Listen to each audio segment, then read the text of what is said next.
देखिए, human right अधिनियम के ऊपर चर्चा करते हैं। तो ह्यूमन राइट एक्ट क्या कहता है, देखिए चैप्टर 8 है कुल, इसमें 43 सेक्शन हैं। एक्ट नंबर 10 है 1994 का, 8 जनवरी 1994 को सहमति मिली थी। इसके उद्देश्य हैं, 3 उद्देश्यों के लिए इसका गठन किया गया है। पहला उद्देश्य है मानव अधिकार के अधिक अच्छे संरक्षण के लिए। दूसरा उद्देश्य है मानव अधिकार आयोग, राष्ट्रीय मानव अधिकार आयोग और राज्यों में मानव अधिकार आयोग का गठन करने के लिए। और तीसरा है मानव अधिकार न्यायालयों का गठन करने के लिए। 3 उद्देश्य इसके हैं और उससे जुड़े हुए अनुबंध करने के लिए भी है। संपूर्ण भारत पर लागू होता है ये। कितनी तारीख को विस्तार संपूर्ण भारत पे है, और 28 सितंबर 1993 से लागू किया गया है।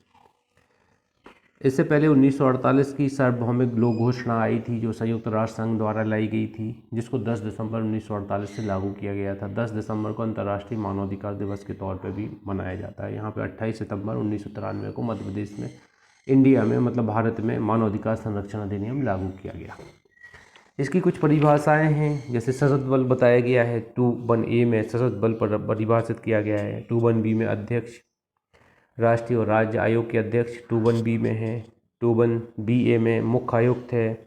दिव्यांग जन अधिकार अधिनियम 2016 की धारा 74(1) के अधीन निर्दिष्ट व्यक्ति मुख्य आयुक्त के तौर पर बताया गया है। 21C में आयोग के बारे में बताया गया है। सेक्शन 3 के अधीन गठित राष्ट्रीय मानवाधिकार आयोग आयोग के अंतर्गत आता है। 21D में मानवाधिकार से प्राण, स्वतंत्रता, समानता और व्यक्ति की गरिमा से संबंधित अधिकार आते हैं यहाँ पे, पहला पॉइंट। दूसरा है संविधान द्वारा गारंटीकृत अधिकार आते हैं। और तीसरा आता है अंतर्राष्ट्रीय संविधाओं में सन्निविष्ट अधिकार, भारत में न्यायालयों द्वारा प्रवर्तनीय है। और भारत में न्यायालय द्वारा ऐसी अंतर्राष्ट्रीय संविधाएं जो भारत में न्यायालय द्वारा प्रवर्तनीय अधिकारों को बताती हैं, वो यहाँ पे मानवाधिकार के अंतर्गत आते हैं। तो ये आप थोड़ा यहाँ पे थोड़ा ध्यान दीजिएगा इन चीज़ों को। थोड़ा टेक्निकल है, लेकिन 3 चीज़ें समाहित करता है अपने आप में। इन 3 चीज़ों के हिसाब से आप ओटी लगाने की कोशिश कीजिएगा। मानवाधिकार न्यायालय 21E में है, धारा 30 में निर्दिष्ट किया गया न्यायालय मानवाधिकार न्यायालय है, सेक्शन 21E में। 21F में अंतर्राष्ट्रीय प्रसंविदा के बारे में बताया गया है। यहाँ पे 3 प्रकार की प्रसंविदाओं का उल्लेख किया गया है। पहला है 16 दिसंबर 1966 को अंगीकार हुई सिविल और राजनीतिक अधिकारों पर अंतर्राष्ट्रीय प्रसंविदा, कब? 16 दिसंबर 1966। दूसरा है आर्थिक, सामाजिक और सांस्कृतिक अधिकारों पर अंतर्राष्ट्रीय प्रसंविदा, ये दूसरी प्रसंविदा है। और तीसरी प्रसंविदा ये भी 1966 की ही है। संयुक्त राष्ट्र, तीसरी है संयुक्त राष्ट्र संघ की महासभा द्वारा अंगीकृत अन्य प्रसंविदा। यहाँ पे अन्य प्रोटोकॉल टाइप के लाए गए हैं मानवाधिकार के संबंध में, वो भी यहाँ पे लागू होते हैं प्रसंविदा के तौर पर। ये 3 प्रसंविदाएं अपन को पढ़ना है। सदस्य 21G में है, राष्ट्रीय आयोग, राज्य आयोग का सदस्य ही सदस्य होगा। 21GA में राष्ट्रीय पिछड़ा वर्ग आयोग को बताया गया है। राष्ट्रीय पिछड़ा वर्ग आयोग अधिनियम 1993 की धारा 3 के अधीन गठित राष्ट्रीय पिछड़ा वर्ग आयोग है GA में, 21GA में। 21H में राष्ट्रीय अल्पसंख्यक आयोग है, 1992 का अधिनियम है राष्ट्रीय अल्पसंख्यक आयोग अधिनियम। उसकी धारा 3 के अधीन गठित आयोग क्या होता है? राष्ट्रीय अल्पसंख्यक आयोग होता है। 21GA में HA है राष्ट्रीय बालक अधिकार संरक्षण आयोग। तो आपको इसी भांति से थोड़ा इनको याद करना है, कैसे चीज नई क्लॉज जुड़ी हैं तो पूछा जा सकता है क्वेश्चन। HA में राष्ट्रीय बालक अधिकार संरक्षण आयोग है, जो 2005 का बालक अधिकार संरक्षण अधिनियम है उसके अधीन गठित किया गया है, सेक्शन 3 में गठित किया गया है। 21I में अनुसूचित जाति आयोग है, राष्ट्रीय अनुसूचित आयोग है। तो आर्टिकल 338 में बताया गया है। राष्ट्रीय महिला आयोग 21J में बताया गया है। 21J में राष्ट्रीय महिला आयोग, तो इसके अंतर्गत क्या है आप देखेंगे यहाँ पे,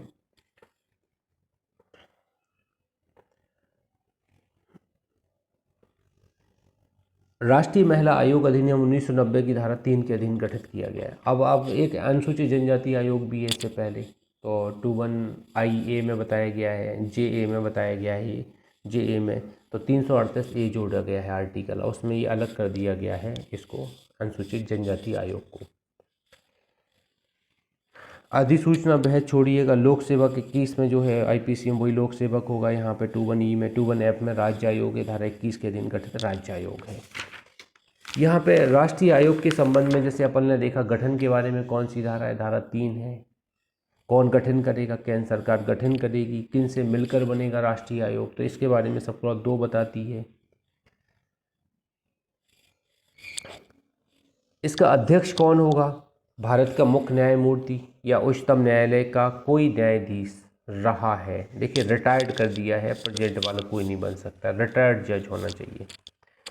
चीफ जस्टिस रहा हो इंडिया का, पहले सिर्फ चीफ जस्टिस ही बनता था, यहाँ पर रिटायर्ड चीफ जस्टिस ही बनता था राष्ट्रीय मानवाधिकार आयोग का। अब इसको बदल दिया गया है, अब यहाँ पर रिटायर्ड जज है, जो मुख्य न्यायाधीश रिटायर्ड है, या सुप्रीम कोर्ट का जो रिटायर्ड जज है वो यहाँ पर अध्यक्ष बनता है। सदस्य के तौर पे एक सदस्य सुप्रीम कोर्ट का न्यायाधीश है या रहे हैं, प्रेजेंट वाला भी हो सकता है, वर्किंग वाला भी हो सकता है, सुप्रीम कोर्ट का जज या रिटायर्ड जज भी यहाँ पे एक सदस्य हो सकता है। एक सदस्य जो किसी उच्च न्यायालय का मुख्य न्यायमूर्ति है या रहा है। एक सदस्य ऐसा भी हो सकता है जो हाई कोर्ट का चीफ जस्टिस है या रहा है। हाई कोर्ट का चीफ जस्टिस होना चाहिए, ऐसा व्यक्ति यहाँ पर नियुक्त किया जा सकता है, या रहा है, या रिटायर्ड होना चाहिए।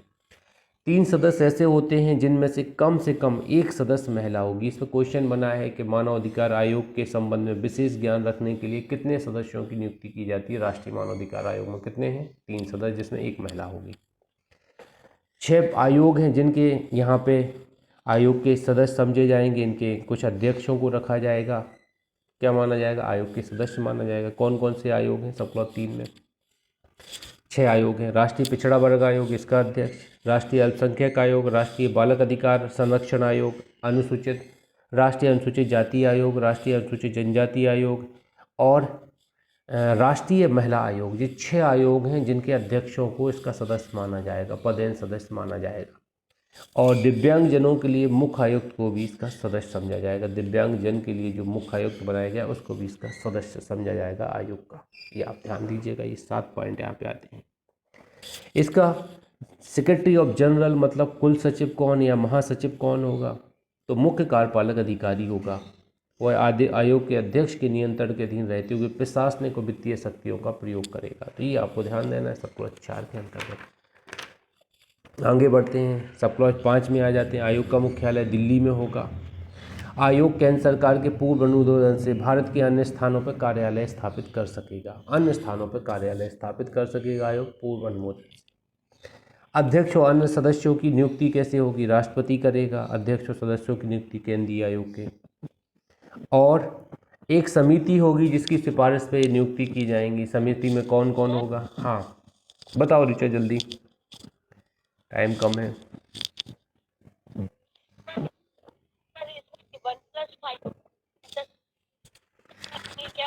क्या फिर 1+7 आएगा? आपको ऐसा करना है, देखो चेयरपर्सन होता, सीपी होता, सदस्य संख्या पूछते हैं सर, तो 1+5 ऐसा कोई संख्या नहीं आएगी यहाँ पे कि कितनी टोटल संख्या होती है। आप तो सीधा बस चेयरमैन +1+1+3 लिखिएगा। टोटल 5 सदस्य होते हैं इसमें और एक अध्यक्ष होता है, ठीक है। और ये आयोग 6 आयोग के एक विशेष आयुक्त होता है, ये स्पेशल यहाँ पे पदेन सदस्य होते हैं, ये 7 अलग होते हैं। तो 6 सदस्य या 5 सदस्य और एक चेयरमैन, ऐसा आपको बताना है। ऐसा कोई क्वेश्चन नहीं आएगा यहाँ पे, इस तरह के क्वेश्चन अराइज नहीं होना चाहिए। आपसे पूछा जाएगा कि कहाँ से कितने सदस्य लिए जाएंगे, इस तरह का कॉम्प्लेक्स क्वेश्चन आएगा, या मानव अधिकारों का ज्ञान रखने वाले कितने सदस्य होंगे। अध्यक्ष कौन होगा? अध्यक्ष इंपोर्टेंट है इसका। जस्टिस अरुण कुमार मिश्रा हैं। अरुण कुमार मिश्रा हैं, 2 जून 2021 से हैं अभी राष्ट्रीय मानवाधिकार आयोग के अध्यक्ष हैं, ये आप ध्यान दीजिएगा। एक समिति होगी जिसकी सिफारिश पर इनको नियुक्त करेगा राष्ट्रपति। प्रधानमंत्री अध्यक्ष होगा, लोकसभा अध्यक्ष सदस्य होगा, गृह मंत्री सदस्य होगा, विपक्ष का नेता लोकसभा में सदस्य होगा, राज्यसभा में विपक्ष का नेता सदस्य होगा, राज्यसभा का उपसभापति सदस्य होगा।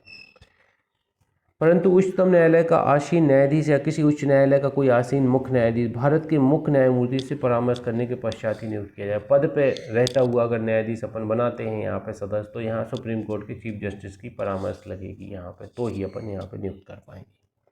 सेक्शन 5 कहती है अध्यक्ष और सदस्यों का त्यागपत्र हटाया जाना। अब देखिए राष्ट्रपति नियुक्त करता तो राष्ट्रपति को संबोधित ही लिखित में अपना त्यागपत्र दे सकते हैं। इनको हटाया जा सकता है, 2 ग्राउंड है, साबित कदाचार और असमर्थता के आधार पर हटाया जा सकता है राष्ट्रपति। इसकी जांच कौन करेगा? सुप्रीम कोर्ट द्वारा जांच की जाएगी, ध्यान दीजिएगा। और अन्य आधारों पर भी हटाया जा सकता है, सब क्लॉज 3 में बताया गया है। वो आधार क्या हो सके? दिवालिया हो गया है, पद के कर्तव्यों से बाहर क्या है? करप्शन हो गया है, नियोजन में लग गया है, मानसिक या शारीरिक रूप से शिथिल हो गया है, विकृत चित्त का है, सक्षम न्यायालय की ऐसी घोषणा विद्यमान है, ऐसे अपराध के लिए निर्दोष ठहराया जाता है जो नैतिक अधमता से अंतर्गत 5 ग्राउंड है यहाँ पे जहाँ पे हटा सकते हैं ऐसे व्यक्ति को। सब क्लॉज 6 कहती सेक्शन अध्यक्ष और सदस्यों की पदावधि कितनी होगी। अध्यक्ष नियुक्त किया गया हो 3 वर्ष की अवधि के लिए या 70 वर्ष की आयु प्राप्त करने के लिए पद धारण करेगा, पुनः नियुक्ति के लिए पात्र होगा, और सदस्य 3 वर्ष के लिए 3 वर्ष तक की अवधि के लिए पद धारण करेगा, पुनः नियुक्ति के लिए पात्र होगा। परंतु कोई भी 70 वर्ष की आयु प्राप्त करने के पश्चात पद धारण नहीं करेगा। देखिए इन्होंने कितना घुमा फिरा के लिखा है, दोनों के लिए एक ही बात है। या तो आप 3 वर्ष के लिए नियुक्त होंगे, अध्यक्ष होगा, या सदस्य होगा 3 वर्ष के लिए नियुक्त होगा, या 70 वर्ष की आयु तक नियुक्त होगा। बस इतना, दोनों के लिए सेम चीज़ है, लेकिन उन्होंने घुमा फिरा के लिखा है रीअपॉइंट दोनों किए जा सकते हैं। बिल्कुल एक ही चीज़ है, एक लाइन में लिख देते तो भी चल जाता।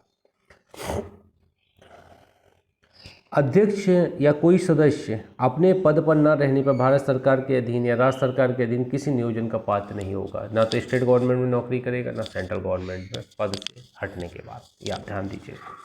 कतिपय परिस्थितियों में अध्यक्ष का सदस्य का अध्यक्ष के रूप में कार्य करना या उसके कर्तव्यों का निर्वहन करना। अब सदस्य भी अध्यक्ष के रूप में कार्य करता है कुछ परिस्थितियों में।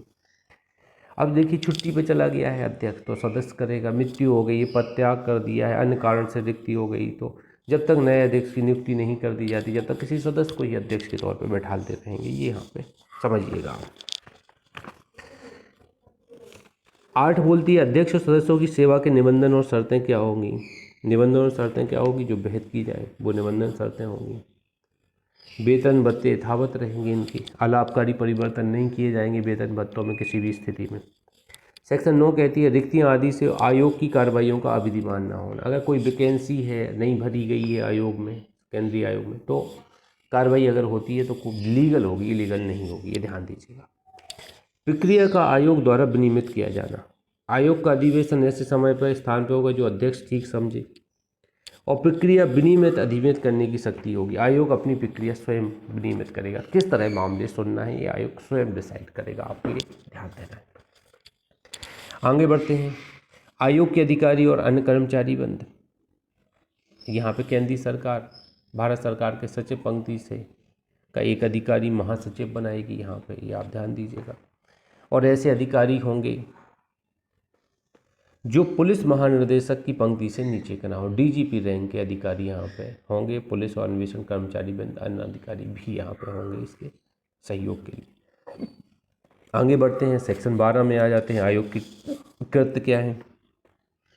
निम्नलिखित कृत्यों का पालन करेगा आयोग। क्या कृत्यों का पालन करेगा, ये यहाँ पे थोड़ा आप देख लीजिएगा। यहाँ पे 1-2 में बताता हूँ आपको। स्वप्रेरणा से या पीड़ित व्यक्ति द्वारा उसकी ओर से किसी व्यक्ति द्वारा या उच्च न्यायालय उत्तम न्यायालय के निर्देश पर उसको प्रस्तुत की गई अर्जी पर मानव अधिकारों का किसी लोक सेवक द्वारा अतिक्रमण या दुष्पीड़न किए जाने की, इसका क्या करेगा। ऐसा दुष्पीड़न किया जाता है।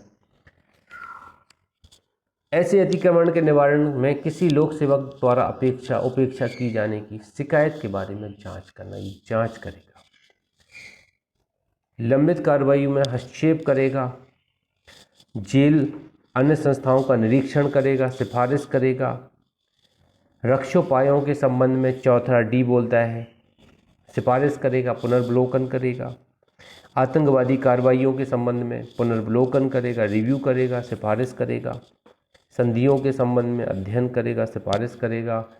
अनुसंधान के संबंध में, अनुसंधान करने के संबंध में संवर्धन करेगा, अनुसंधान करेगा। जागरूकता अवेयरनेस फैलाएगा, प्रचार प्रसार प्रकाशन करवाएगा जिससे लोगों को पता पड़े उनके ह्यूमन राइट कौन से हैं। एनजीओ संस्थाओं को उत्साहित करेगा कि आप इसके संबंध में बढ़ चढ़ के भाग लें। सेक्शन 13 जांच से संबंधित शक्तियां क्या हैं। आयोग को निम्नलिखित शक्तियां होंगी। जो सिविल न्यायालय को शक्तियां होती वही आयोग को प्राप्त होती। समन करना, साक्षी हाजिर कराना, शपथ पर परीक्षा करना, कमीशन जारी करना आदि आदि। आयोग को अगर कोई मिथ्या इत्तला देता है 176-177 के दिन कार्रवाई की जाएगी उसके ऊपर। सब क्लॉज 2 बताती है। किसी भवन में आयोग किसी राजपद अधिकारी को प्राधिकृत कर सकता है किसी भवन में वो प्रवेश करे, वहाँ की दस्तावेजों को अभिकृत करे या प्रतिलिपि प्राप्त करे। कुछ कार्रवाइयों के लिए आयोग को सिविल न्यायालय समझा जाएगा, ये भी यहाँ बताएगी। आयोग अपने कंटेम्प्ट के लिए कार्रवाई कर सकता है। सब क्लॉज 5 में 195 और चैप्टर 26 के अंतर्गत CRPC की सिविल न्यायालय समझा जाएगा। और IPC की धारा 193 और 228 तथा 196 के अंतर्गत प्रत्येक कार्रवाई न्यायिक कार्रवाई समझी जाएगी। आप यहाँ पे देखेंगे सब क्लॉज 5 होता है। इसके बाद अपन सीधे आ जाएंगे 14 में अन्वेषण करने की शक्ति। आयोग जांच से संबंधित कोई अन्वेषण करने के प्रयोजन केंद्रीय सरकार या किसी राज्य सरकार की सहमति से केंद्रीय सरकार या उस राज्य सरकार के किसी अधिकारी को अन्वेषण अभिकरण की सेवाओं का उपयोग कर सकेगा। तो यहाँ पे देखिएगा इनकी सेवाओं का उपयोग कर सकता है कि आप चाहें तो स्टेट गवर्नमेंट से अनुमति ले लें कि भाई हमें इन्वेस्टिगेशन कराना है, राज्य पुलिस की मदद ले लें, या CBI IB की मदद भी आयोग ले सकता है, NIA की भी मदद आयोग ले सकता है इन्वेस्टिगेशन के लिए। सिविल न्यायालय की पावर यूज करेगा, समन करेगा, दस्तावेज पर अभिलेख करने की अपेक्षा करेगा, तमाम चीज़ें यहाँ पे। 15 आयोग के समक्ष व्यक्तियों द्वारा किए गए कथन। अब यहाँ पे आयोग के समक्ष व्यक्तियों द्वारा कथन किए जाएंगे तो उसके विरुद्ध प्रयुक्त नहीं किए जाएंगे। कोई व्यक्ति अगर कथन करता है तो मिथ्या साक्ष्य देने के सिवाय, अगर मिथ्या साक्ष्य दिया है तो कार्रवाई होगी, वरना प्रयुक्त उसके विरुद्ध नहीं किए जाएंगे। अब साक्षी सभा गवाही देने आएगा तो उसके कथनों को उसके विरुद्ध प्रयोग करेंगे तो कोई गवाही देने नहीं आएगा, ये चीज़ है ना। उन व्यक्तियों की सुनवाई जिन पर प्रतिकूल प्रभाव पड़ना संभाव्य है, तो यहाँ पे ऐसे व्यक्तियों की युक्त अवसर पर सुनवाई करने का होगा, आधार होगा। यहाँ पे 16 में आयोग के समक्ष देख लीजिएगा, इम्पोर्टेंट नहीं है 15-16। चैप्टर 4 है प्रक्रिया, शिकायतों की जांच करना। आयोग क्या कर सकता है, मानव अधिकारों के अतिक्रमण की शिकायतों की जांच करते समय क्या करेगा, कुछ चीज़ें यहाँ पर बताई गई हैं। ऐसे समय के भीतर जो आयोग द्वारा विनिर्दिष्ट किया जाए जानकारी रिपोर्ट मांग सकेगा, पहला क्लॉज ये बताती है। स्वयं जांच कर सकेगा, ए में। बी में क्या है, शिकायतकर्ता को सूचित कर सकेगा, कार्रवाई नहीं कर सकेगा। तमाम चीज़ें इसके लिए पावर हैं यहाँ पर जांच के संबंध में। 118 सेक्शन 18 है जांच के दौरान और जांच के पश्चात कार्रवाई। अब जांच के दौरान और जांच के पश्चात क्या कार्रवाई होगी, तो देखिए सब क्लॉज 1 रोमन है, 2 है, 3 है। 1 कहती है प्रतिकर दिलाएगा, 2 रोमन कहती है अभियोजन आरंभ करेगा, 3 रोमन करती है अन्य कार्रवाइयाँ करेगा, इंटरिम हेल्प दिलवाएगा, सी क्लॉज बोलती है अंतरिम अंतोष दिलाएगा, और जांच रिपोर्ट की प्रति उपलब्ध करवाएगा, डी बोलती है। तो ये कुछ पावर हैं जो जांच और विचारण के दौरान एक नॉर्मल कोर्ट जैसे ही पावर इनको दिए गए। सेक्शन 19 में आ जाएंगे, सशस्त्र बलों की बाबत प्रक्रिया यहाँ पर बताई गई है। क्या प्रक्रिया होगी, अब ह्यूमन राइट उन पर लागू होते हैं कि नहीं होते हैं, ह्यूमन राइट का वॉल्यूशन किया जाता है। देखिए आर्मी फोर्सों को कुछ अलग अधिकार दिए गए हैं। तो आयोग, राष्ट्रीय आयोग सशस्त्र बलों के सदस्यों द्वारा मानवाधिकारों के अतिक्रमण की शिकायतों के बारे में कार्रवाई करते समय निम्नलिखित प्रक्रिया अपनाएगा। आयोग स्वप्रेरणा से या अर्जी प्राप्त होने पर केंद्रीय सरकार से रिपोर्ट मांगेगा, केंद्रीय सरकार से हेल्प मांगती है, रिपोर्ट मांगते हैं। रिपोर्ट प्राप्ति के पश्चात आयोग शिकायत के बारे में कोई कार्रवाई नहीं करेगा, उस सरकार को अपनी सिफारिशें कर सकेगा। ये कार्रवाई नहीं करेगा बल्कि सरकार को अपनी सिफारिशें करेगा। केंद्रीय सरकार सिफारिशों पर की गई कार्रवाई के बारे में आयोग को 3 माह के भीतर, ऐसे समय के भीतर जो आयोग अनुज्ञात करे, सूचित करेगा कि हमने क्या कार्रवाई की है केंद्र सरकार ने।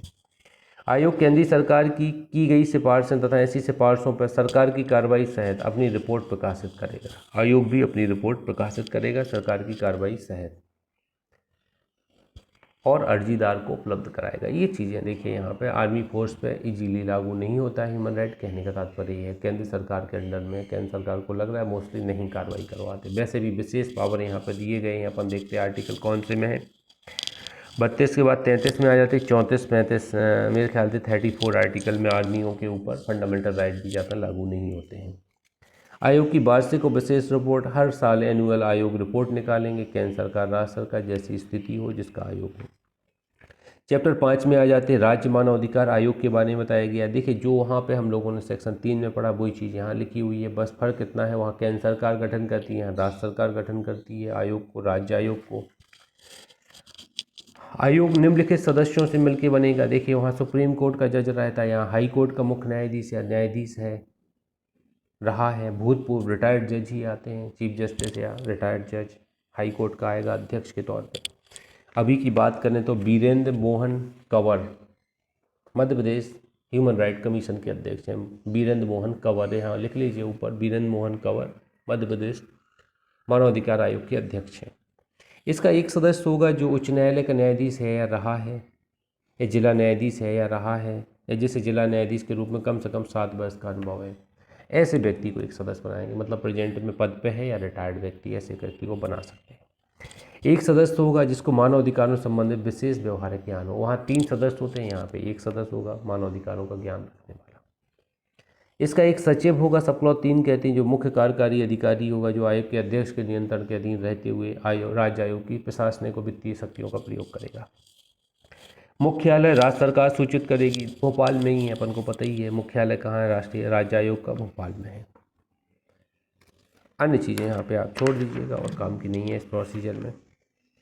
आगे देखते हैं अपन राज्य आयोग के अध्यक्ष और सदस्यों की नियुक्ति, सेक्शन 22। अब देखिए वहाँ राष्ट्रपति अध्यक्ष सदस्यों की नियुक्ति करती, राज्य में कौन करेगा, राज्यपाल करेगा, वही है।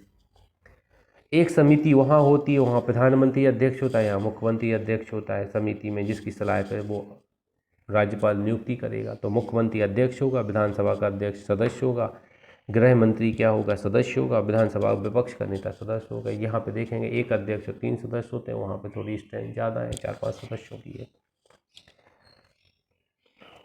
अगर विधान परिषद है तो विधान परिषद का सभापति और विपक्ष का नेता भी इसके सदस्य होंगे। विधान परिषद है, जैसे मध्य प्रदेश में तो विधान परिषद है नहीं है, तो इनका रोल ही नहीं है अपने यहाँ, ये ध्यान देना है आपको। होगा तो होगा। आगे देखते हैं।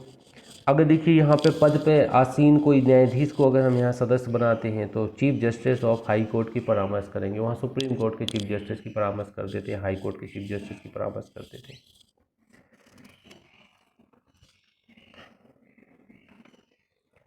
अब कोई भी कार्रवाई की जाएगी, नियुक्ति की जाएगी, तो इस कारण अभिविधान नहीं होगी कि समिति में कोई रिक्ति है, समिति में सदस्य नहीं है, किसी पद पर सदस्य नहीं है, तो अगर कोई नियुक्ति की जाती तो अभिविधान नहीं होगी, कम सदस्य भी नियुक्ति कर सकेंगे।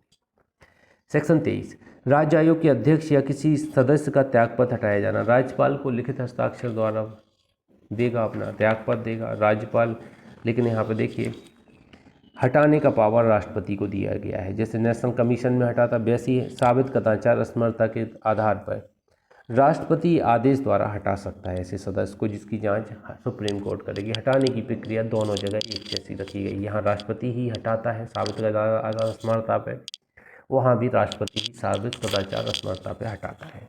दिवालिया, न्याय निर्णीत, पदवधि सवेतन में नियोजन में लगा है, मानसिक रूप से बेकार हो गया, विकृत हो गया है, या नैतिक अधमता के लिए सदोष हो गया, वही ग्राउंड है यहाँ पे हटाए जाने के लिए अध्यक्ष को या सदस्य को। सेक्शन 24 कहती है राज्य आयोग के अध्यक्ष और सदस्यों की पदावधि क्या होगी। तो बिल्कुल सेम कॉपी है, टिट्टी-टूट है, नेशनल आयोग के समान है। 3 वर्ष तक अध्यक्ष रहेगा या सदस्य रहेगा, 70 वर्ष तक रहेगा, आखिरी बाउंड्री रिटायरमेंट की 70 वर्ष है, रीअपॉइंटमेंट भी होंगे। बिल्कुल नेशनल आयोग जैसा ही यहाँ पे बताया गया है 24 में। यहाँ सब क्लॉज 3 ये कहती है कि अध्यक्ष कोई सदस्य अपने पद पर रह जाने पर किसी राज्य सरकार के अधीन या भारत सरकार के अधीन किसी भी नियोजन का पात्र नहीं होगा। इसको भी बाहर रखा गया है, ना तो स्टेट में नौकरी करेगा ना सेंट्रल में नौकरी करेगा, बल्कि इसको सेंट्रल में नौकरी करने का अवसर देना चाहिए मेरे ख्याल से। स्टेट में ना करे तो ठीक है, इसको कहीं भी नौकरी नहीं दिया जाएगा। ये भी बिल्कुल टिट टू टिट है नेशनल के लिए, यहाँ बिल्कुल सेम है।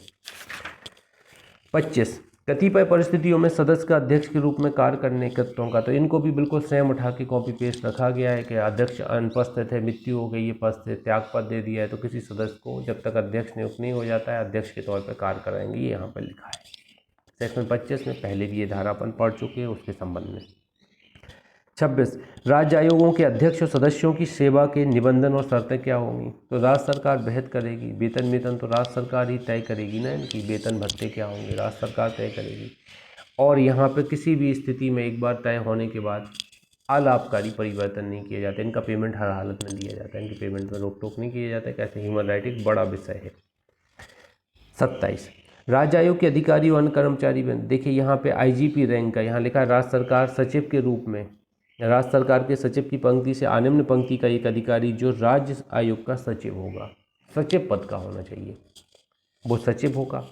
और ऐसे अनेक अधिकारी करेंगे जो पुलिस निरीक्षक की पंक्ति से नीचे का ना हो। IGP रैंक का, वहाँ DGP रैंक का था पुलिस अधिकारी, यहाँ IDGP रैंक था, इनके अंतर्गत अन्य पुलिस अधिकारी इन्वेस्टिगेशन के लिए तय हो। इसके बाद सेक्शन 28 पे आ जाइए, राज्य आयोग की वार्षिक रिपोर्ट। ये किसको विधानमंडल के समक्ष प्रस्तुत करेंगे। वार्षिक रिपोर्ट हर साल निकालते हैं, विधानसभा सदन पर रखवाएगी, ये प्रकाशित करवाएगी, यहाँ पे बताया गया है। सेक्शन 29 है, राष्ट्रीय मानवाधिकार आयोग से संबंधित कतिपय उपबंधों का राज्य आयोग को लागू होना। कुछ धाराएं हैं जिनमें थोड़ा बहुत परिवर्तन, राष्ट्रीय आयोग की जगह राज्य आयोग लिख के अपन यूज करेंगे इस आयोग के लिए, जहां प्रोविजन नहीं है वो राष्ट्रीय आयोग के प्रावधान अपन लागू करेंगे। ये बताती 29 9 उपबंध किए गए सेक्शन 9, 10, 12, 13, 14, 15। देखिए 12, 13, 14, 15, 16, 17, 12 से लेकर 17 तक 18 तक कंटिन्यू धाराएं हैं 7। इसके बाद 9 और 10 धारा है, 9 और 10 धारा है। 9 धाराओं के उपबंध क्या हैं, राष्ट्रीय आयोग के राज्य आयोग को लागू होंगे। चैप्टर 6 पे आ जाते मानवाधिकार न्यायालय है, 30 से 31 2 धाराएं इसमें दी गई हैं। अब मानवाधिकार न्यायालय जो होगा वो क्या होगा, मानवाधिकारों के अतिक्रमण के लिए सीख विचारण के लिए राज्य सरकार उच्च न्यायालय के मुख्य न्यायमूर्ति की सहमति से प्रत्येक जिले के किसी सेशन न्यायाधीश को निर्दिष्ट कर सकेगी। किसके लिए, मानवाधिकार न्यायालय के। तो यहाँ देखिए शीघ्र विचारण होना चाहिए। इनका काम क्या रहता है, मानव अधिकारों के उल्लंघन का अतिक्रमण रोकना रहता है, उनका विचारण ही करते हैं शीघ्र स्पीडी ट्रायल करने के लिए। किसके परामर्श से राज्य सरकार करेगी, हाई कोर्ट के मुख्य न्यायाधीश के परामर्श से करेगी। प्रत्येक जिले के किसी सेशन न्यायालय को ये निर्दिष्ट कर सकेगी। एडीजे वगैरह को पावर दे देते हैं, स्पेशल कोर्ट बना देते हैं ह्यूमन राइट के। ज़्यादातर ये केस कम निकलते हैं ह्यूमन राइट के, तो जो जज होते हैं एडीजे वगैरह उन्हें इंचार्ज दे देते कि आपको ह्यूमन राइट के मामले सुनना है। डीजे साहब को दे देते, डीजे साहब जिस चाहे को भेज सकते हैं, मेक ओवर कर सकते हैं ना डीजे, आपको पता ही है। आगे बढ़ते हैं। सेक्शन परंतुक लिखा है, तत्समय प्रवृत्ति किसी अन्य विधि के अधीन रहते हुए अपराधों के लिए कोई सेशन न्यायालय पहले से ही विशेष न्यायालय के रूप में निर्दिष्ट है। कोई विशेष न्यायालय पहले से ही गठित है। अब विशेष स्पेशल कोर्ट के तौर पे आपने ह्यूमन राइट कोर्ट बना रखा है तो वो सुनेगा मामले, या विशेष तौर पर निर्देशित किया गया किसी कोर्ट को तो वो मामले सुनेगा। वो ज़्यादातर सेशन कोर्ट को ही मामले जाते हैं। नहीं होता तो जनरल बात बता दी कि सीएस कोर्ट ऑफ सेशन जज ही ह्यूमन राइट के मामले सुनेगा। जहाँ पे स्पेसिफाई है तो स्पेसिफाई कोर्ट सुनेंगे, वो भी सेशन ही न्यायालय के समतुल्य पदाधिकारी होंगे। विशेष लोक अभियोजक सेक्शन 31 बताती, इन दोनों की धाराएं याद रखिएगा, कौन नियुक्त करता है, किसकी सहमति से करता है, इन पर थोड़ा फोकस कीजिएगा, क्वेश्चन आते हैं यहाँ से। राज्य सरकार प्रत्येक मानवाधिकार न्यायालय के लिए एक लोक अभियोजक निर्दिष्ट करेगी।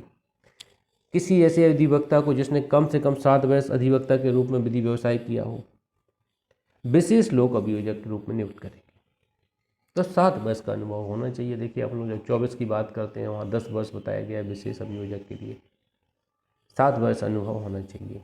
तो कितना, 7 वर्ष के लिए अनुभव वाला व्यक्ति ही यहाँ पे क्या बनाया जाएगा, विशेष लोक अभियोजक राज्य सरकार नियुक्त करेगी मानवाधिकारों के न्यायालयों में अभियोजन करने के लिए। चैप्टर 7 है जो ज़्यादा काम का नहीं, 32 से 35, केंद्रीय सरकार द्वारा अनुदान। केंद्र सरकार अनुदान देगी, राज्य सरकार राज्य आयोगों को, राष्ट्रीय आयोग को अनुदान देगी, जिसके आधार पर आयोग के खर्चे और व्यय किए जाएंगे। सब क्लॉज 2 ये कहती है। तो केंद्रीय सरकार द्वारा आयोग को अनुदान मतलब ग्रांट किया जाता है। यही बात राज्य सरकार द्वारा आयोग को ग्रांट की जाती है। अब राज्य सरकार क्या करेगी, एक फंड देगी राज्य आयोग को, संदाय करेगी, उस फंड के अनुसार इसके खर्चे चलेंगे। ये सब क्लॉज 2 बोलती है खर्चे और व्यय होंगे। सेक्शन 34 बोलती है लेखा और संपरीक्षा। अब आयोग लेखा रखेगा, प्रारूप रखेगा और किससे परामर्श करके तैयार किए जाएंगे, कैग से परामर्श। कैग जो एक होता है कंट्रोलर ऑडिटर जनरल होता है इंडिया का, वही राज्य की लेखा देखता है और केंद्र की लेखा देखता है। तो राष्ट्रीय आयोग क्या करेगा, लेखा रखवाएगा, किसके परामर्श से, कैग के परामर्श से लिखे जाएंगे लेखा। कैग क्या करेगा, परीक्षा करेगा, इनकी समय समय अंतरालों पर परीक्षा करेगा और उसका खर्चे व्यय कौन दिलाया जाएगा, राज्य सरकार द्वारा इनको व्यय और खर्चे दिलाए जाएंगे। ऐसे लेखे सब क्लॉज 4 कहती है प्रति वर्ष सेंट्रल गवर्नमेंट को भेजे जाएंगे राष्ट्रीय आयोग के संबंध में।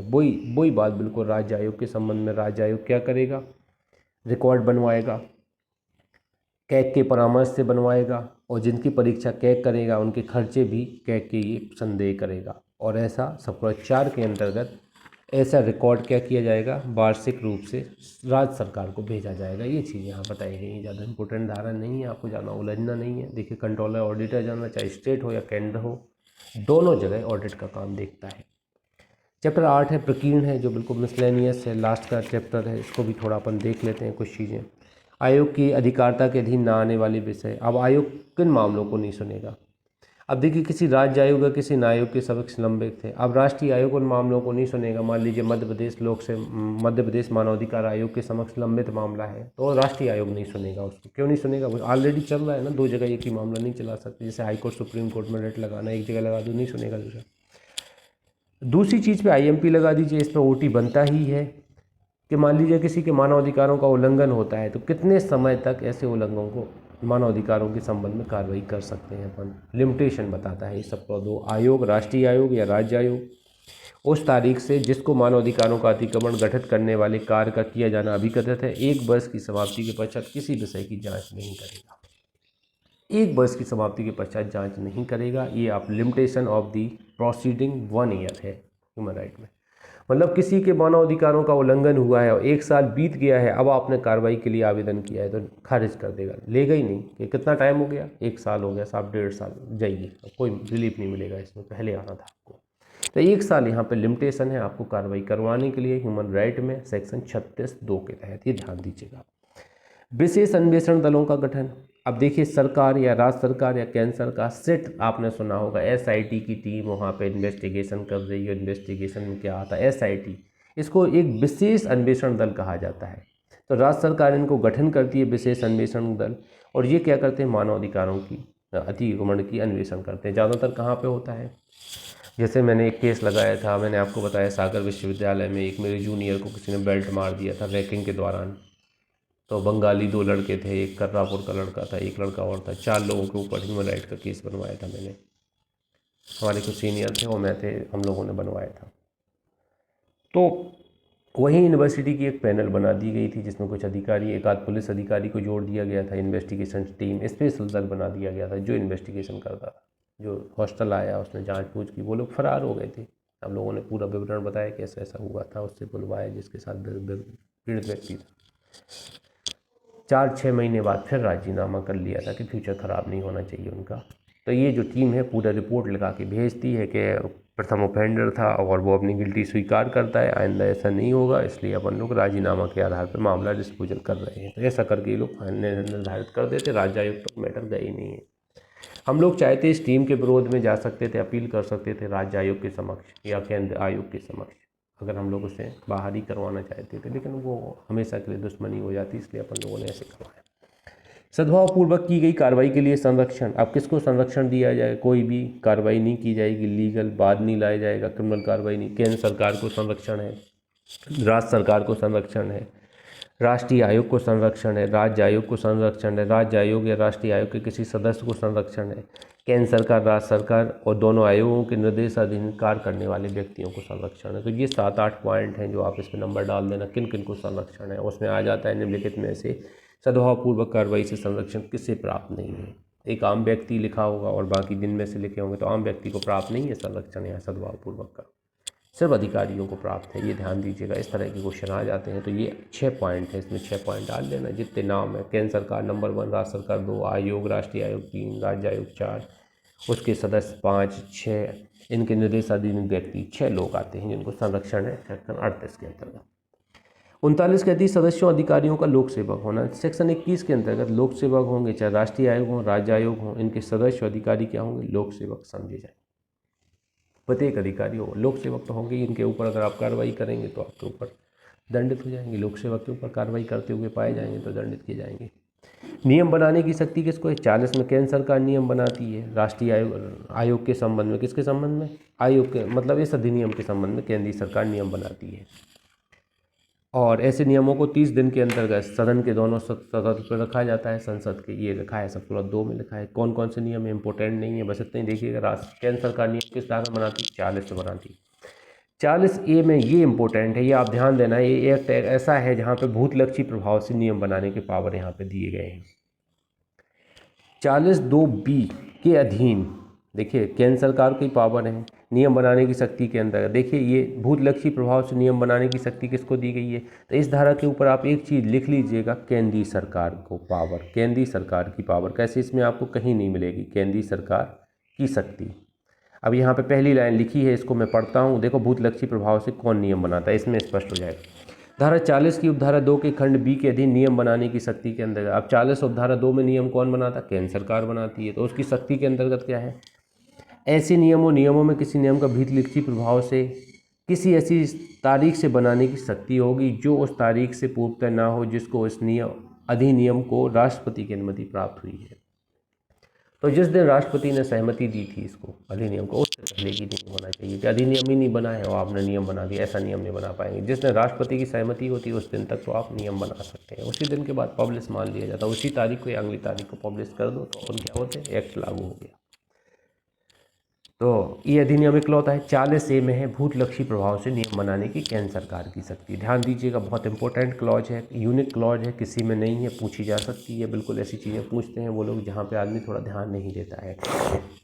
40B, आयोग की विनियम बनाने की, राष्ट्रीय आयोग विनियम बनाते हैं। आयोग हमेशा, प्राधिकरण आयोग क्या करते, नियम बनाने का पावर नहीं होता, विनियम रेगुलेशन बनाने का पावर होता है। आयोग केंद्रीय सरकार के पूर्व अनुमोदन विनियम बना सकेगा। क्या विनियम बनाएंगे 40B में, देखिए ये बनाएंगे 10(2) के अधीन आयोग द्वारा अनुसृत की जाने वाली प्रक्रिया, आयोग स्वयं की प्रक्रिया विनियमित करेगा। प्रस्तुत की जाने में विवरण आंकड़े क्या होंगे, आयोग खुद ही विनियमित करेगा। और जैसे ऐसे विनियम बनाए जाएंगे तो संसद के दोनों सदनों के समक्ष 30 दिन के अंतर्गत रखे जाएंगे। ये भी आपको यहाँ पे थोड़ा ध्यान देना है। आगे बढ़ते हैं। नियम बनाने की राज्य सरकार की शक्ति दी गई, राज्य सरकार भी नियम बना सकता है। यहाँ लिखा है इस अधिनियम के नियम अधिसूचना द्वारा बना सकेगी राज्य सरकार। क्या नियम होंगे, अब देखिए ये राज्य के संबंध में आयोग है, राज्य के संबंध में जो आयोग है उसके संबंध में नियम राज्य सरकार बनाती है। उधर 40 में केंद्र के नियम संबंध में नियम है तो केंद्र सरकार बनाती है। वो केंद्र सरकार तो दोनों के लिए नियम बना सकती है कहने को, लेकिन राज्य आयोग राज्य के लिए नियम बनाती है, राज्य सरकार राज्य आयोग के लिए 41 में, और केंद्र सरकार केंद्रीय आयोग के लिए नियम 40 में बनाती है। केंद्र सरकार भूतलक्षी प्रभाव से नियम 40A में बनाती है। और 40B में तो अपन ने विनियम बनाने का पावर देखा है, राष्ट्रीय आयोग विनियम बनाता है। तो ये थोड़ा ध्यान दीजिएगा, बहुत इंपॉर्टेंट है। इन 3-4 सेक्शन में से एक सेक्शन आपकी 100% ही आ जाएगी, मान लीजिए इसका नाम पूछा जाएगा। इसके बाद ऐसे नियम बनाए जाएंगे तो ऐतिहासिक विधानमंडल पर रखे जाते हैं, ऐतिहासिक विधानसभा के समक्ष रखे जाते हैं। ये ध्यान दीजिएगा आप लोग, इनका कोई क्राइटेरिया नहीं है 30 दिन का, ये हमेशा एक जैसा ही रहता है। कठिनाइयों को दूर करने का केंद्रीय एक्ट है, केंद्र सरकार कठिनाई दूर करेगा। जिस दिन अधिनियम बना था उससे 2 वर्ष तक यूजलेस धारा रहती है, लेकिन इसको पढ़ना पड़ता है, सब जगह एक जैसा ही रहता है। कठिनाइयाँ दूर करना केंद्र सरकार लगाइए, कितने समय तक, 2 वर्ष तक अधिनियम बनने से, यही लिखेगा सब जगह। ये अधिनियम, इससे पहले कोई अधिनियम था नहीं था। कैसे हम लोगों ने क्या है, संविधाओं के आधार पर ये अधिनियम लाया है। अभी समय आए थे संयुक्त राष्ट्र संघ का, उनमें हम लोग सदस्य थे, हम लोगों ने उसमें सहमति व्यक्त की थी कि हम अपने देश में भी कानून बनाएंगे। तो उस आधार पे ये 1993 में हमने कानून बनाया है। जैसे 1948 से लेके कई संविधाओं में, 1966 वाली पे संविधाओं में हम लोग भागीदार सदस्य रहे हैं। तो उस आधार पे हमने एक अध्यादेश जारी किया था राष्ट्रपति द्वारा 123 आर्टिकल के अंतर्गत, 1993 का मानवाधिकार संरक्षण अध्यादेश। जब कोई कानून इमिडिएटली लाना हो, सदन सत्र में ना हो, तो राष्ट्रपति अध्यादेश चलाता है, ये अपन को पता है। आपातकाल में नहीं लाया जाता अध्यादेश, सदन सत्र में ना हो और कानून बनाना हो तो अध्यादेश लाया जाता है। तो 1993 में अध्यादेश लाया गया, मानवाधिकार संरक्षण अध्यादेश के नाम से जाना जाता है। इस अध्यादेश को रिप्लेस करते हुए अधिनियम बनाया गया पार्लियामेंट द्वारा। जैसे ही सदन में पार्लियामेंट आई, उसने 1993 में ही अध्यादेश को अधिनियम में कन्वर्ट कर दिया और इसको निरस्त कर दिया। बस इतना समझिएगा इसको, ये अपना यहाँ पे एक शेड्यूल है तो आप देख लीजिएगा। इसके सारे OT लगाइए। देखिए मैंने यहाँ पे आधे एक घंटा लिया है, आपको 15 मिनट से ज़्यादा टाइम नहीं देना है छोटे एक्टों में। 15 मिनट में हर एक पेज पलट के पढ़ते जाइए जल्दी जल्दी, और पूरा 40 पढ़ाए धाराएं हैं, 15 से 20 मिनट में आप पलट के ऐसा रख दीजिए और फिर इसके पूरे OT लगा डालिए राहुल में। इसके पीछे दिए गए वो लगाइए और राहुल मिश्रा के पूरे OT लगाइए, और ना लगाइए ना मार्केट से 10-12 किताबें खरीदिए। देखिए आपके जितना मेमोरी में रहेगा वो आपके काम आने वाला है। आप 3 प्रकार की किताबें खरीद लेंगे ऑब्जेक्टिव, कहीं टेस्ट भी लगाएंगे तो कुछ नहीं होने वाला उससे। टेस्ट लगाने से कुछ नहीं होने वाला। क्यों नहीं होगा, आप कितना लर्न कर सकते हैं अब उस पर डिपेंड करेगा ये चीज़। तो आप कोशिश करो अब याद करने का, आपसे रूल बना लो अपन, अभी भी टाइम है, उल्टी गिनती ख़त्म हो रही है, बिल्कुल मान लो। कोई ऐसा निर्देश है नहीं एग्ज़ाम बढ़ेगा, अब तो सडनली देखना डेट आ जाएगी कि एक आज शेड्यूल वो लिस्ट आने वाली है कि आपको सीधा पता चलेगा प्रवेश पत्र अपलोड हो गए हैं, ऐसा आएगा आपको। कैसे अभी कोई एक्सटेंड का वो ही नहीं है, तो बिल्कुल भटकाव नहीं रखना है। कोई कितना कहता रहे, अपन को सुनना ही नहीं है। 5 दिसंबर तक बिल्कुल नहीं सुनना है। जब अपने हाथ में ही पर्चा आ जाए भैया एक्सटेंड हो गया एग्ज़ाम, तो ठीक है, नंतर कुछ नहीं। यहाँ पे आदमी रूबरू खबर उड़ाएंगे उल्टी सीधी कि भैया एग्ज़ाम क्या है, पोस्टपोन हो रहा है। अपन को उससे भटकाव नहीं रखना है कुछ भी।